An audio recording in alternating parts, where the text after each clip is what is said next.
Right now, millions of people across the country are getting ready to take part in No Kings protests. That includes several here in North Texas being held in Dallas, Plano, Arlington, and Frisco. And Frisco is where we find our Natalie Haddad live this morning. You just got started about half an hour ago. Natalie, how are things looking out there?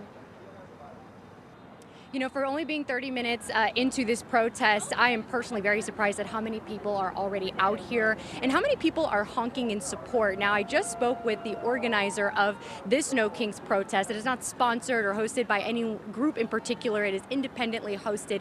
And she said that more than anything, she is trying to kick out any sort of idea that this was funded by any big groups or that there is any just one party here. She said there are Democrats here, there are independents here, there are Republicans here. We have seen people holding signs that say veterans against Trump. We have seen people asking for health care and advocating for that amid this government shutdown where health care is a topic of contention. We're going to go ahead and take a walk down this way so you can get an idea of what it looks like. Now, we are on the end of the protest, not the end per se of the day, but the end of the line. But it is still quite packed. We are seeing people with their signs, with their flags, we the people, no thrones, no crowns, no kings.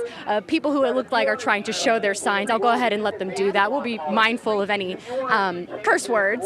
A lot of people here just trying to spread the message that they are looking for a fair and free democracy. As far as counter-protesters go, we have seen a couple of people come by, driving by specifically with big Trump flags, but everything is, you know, aside from the drumming and the music and the chanting, pretty quiet and very peaceful. I want to really hone in on that one. It is quite peaceful. Now, this particular protest here in Frisco is going to be going on for the next hour and a half.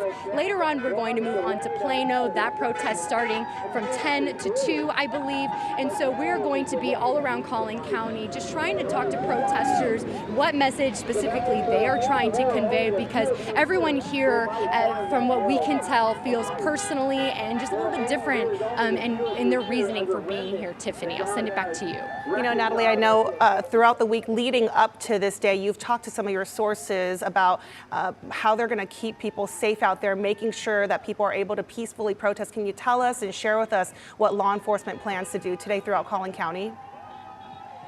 Yeah, so in fact, right on camera, right, feels like right on cue, really. Frisco police are going up and down the sidewalk and along these retail businesses where the protesters are along the street. And just for reference, we are off Old Newman Road where there is a lot of retail here, a lot of restaurants, car washes, and things like that, public storage places.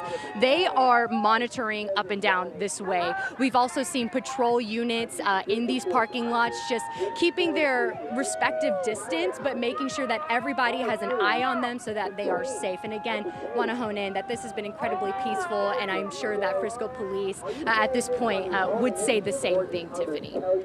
Thanks so much, Natalie, and stay safe out there. Clearly already hundreds, maybe even thousands are heading out to these protests. We're going to continue to have team coverage of today's protests across North Texas. Our crews like Natalie are going to be on the ground throughout the day. Be sure you download WFA Plus for the latest updates here and across our state.